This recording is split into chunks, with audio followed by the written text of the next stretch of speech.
Hi, hello. Magandang tanghali ng Friday, aking mga kaibigan, mga followers and subscribers, aking mga kalagalag. Tara, samahan niyo pa ako magluto ng aking tanghalian.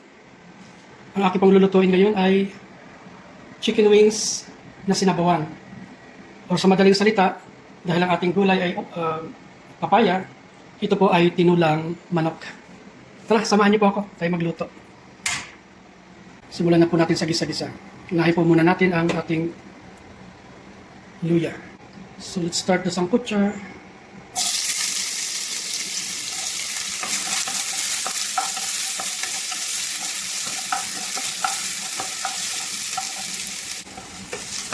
Sunod naman po natin yung garlic.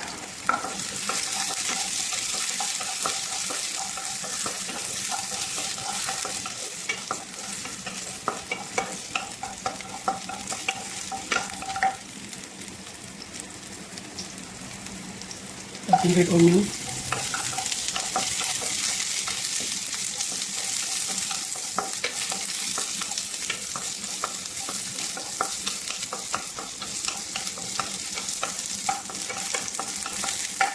Ang ating chicken.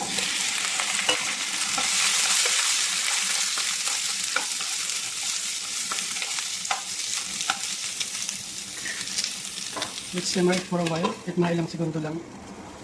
So yan, simmering for a little while. Medyo nag-dry ito yung ating chicken kasi nakabaw kanina. Kaya na po natin ang kabitan duro.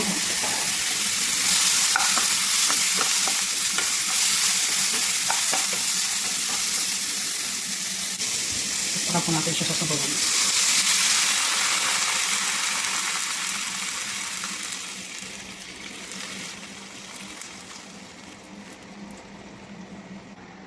Ilalagay na rin po natin ang ating chicken cubes. Saka po natin tatakpan. Hintayin po natin na kumulo bago natin ilalagay ang ating papaya. So ayan, after 3 minutes, kumulo na po yung ating sabaw. Lagyan na po natin yung ating papaya.